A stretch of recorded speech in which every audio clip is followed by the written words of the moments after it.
ça a été un travail très, très, très, je ne dirais pas difficile, mais lent.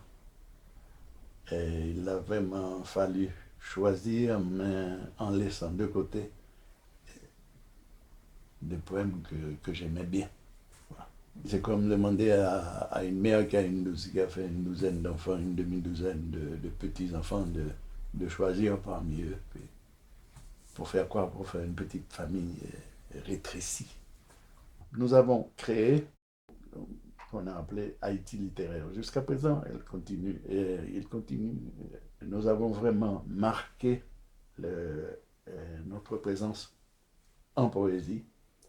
Et comme dit l'un des critiques, à partir, après Haïti littéraire, la poésie haïtienne allait s'écrire autrement. Ce n'était plus les poèmes un peu à la Lamartine, Hugo, puis le romantisme. Hein. Non, c'était autre chose. Tu vois. Notamment avec le surréalisme en dessous. Un peu comme la peinture. On s'est dit, mais pourquoi je ne peux pas faire un poème? C'est vrai, l'exemple que je donne, c'est une toile. Il y a un mouvement de pinceau comme ça. Et puis ça, c'est la tour Eiffel. Ici, il y a un couple qui flotte. Là, il y a un violoncelle, la tête en bas, puis etc. Puis ce sont les mariés de la tour Eiffel, de Chagall. Mais pourquoi je ne peux pas écrire un poème comme Chagall fait? Il ne décrit pas le couple impeccablement comme un photographe, non. C'est flou, mais on sait que c'est un couple.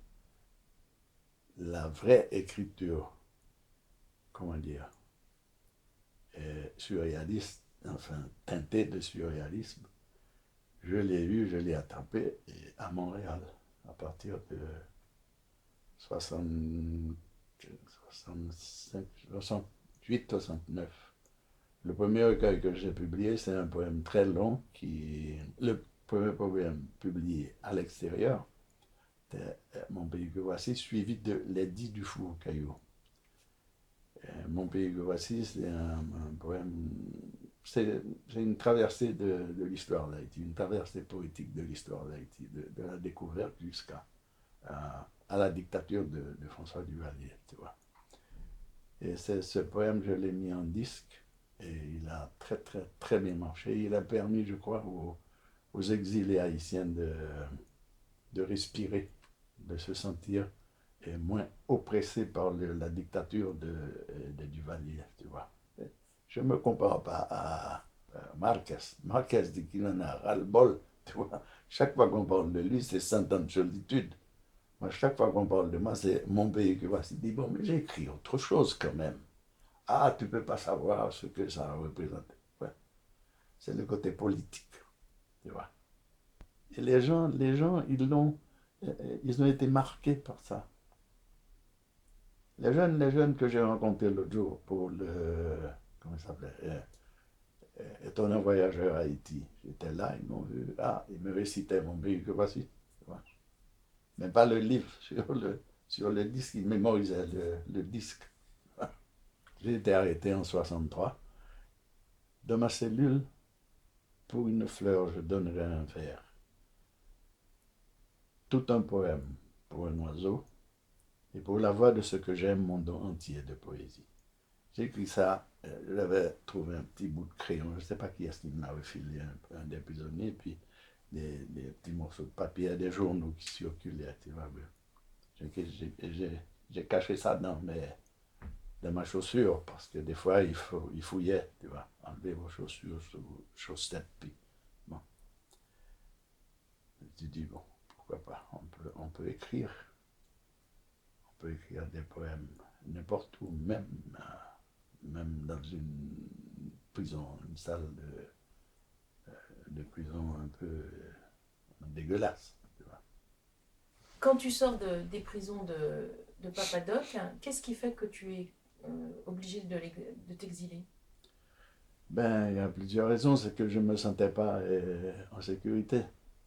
J'ai choisi le Québec parce que pendant mon premier séjour aux États-Unis et à Montréal, au Québec, j'avais passé du temps au Québec. J'ai fait un an et demi de beaux-arts.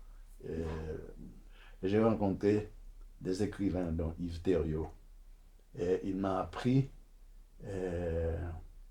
l'écriture radiophonique. Parce qu'au Québec, à cette époque, ça a duré probablement jusque dans les années 70, il y avait beaucoup de jeux radiophoniques.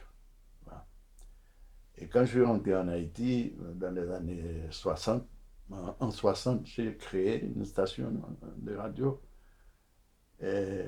Haïti Littéraire, à, comment dire, à utiliser la station pour les rencontres, etc.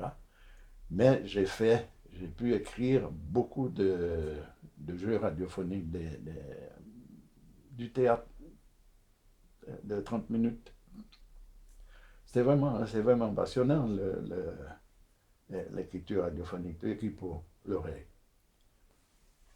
J'ai toujours un fichier de notes. Je continue de temps à autre. Je prends des notes, il y a des images qui viennent, je les mets là. C'est une réserve. Bon, des fois, j'arrive jusqu'à peut-être 3-4 pages, et à un certain moment, je regarde et dis, ah bon, ah, ça va avec ça, ça va avec ça. Et ce sont des matériaux que je mets ensemble. Je commence à travailler. Je suis à ce stade. Mais la poésie, en tant que telle, bâtir un recueil, ça, c'est pas mon souci. Et maintenant, je viens de terminer un dernier roman, autrement. Et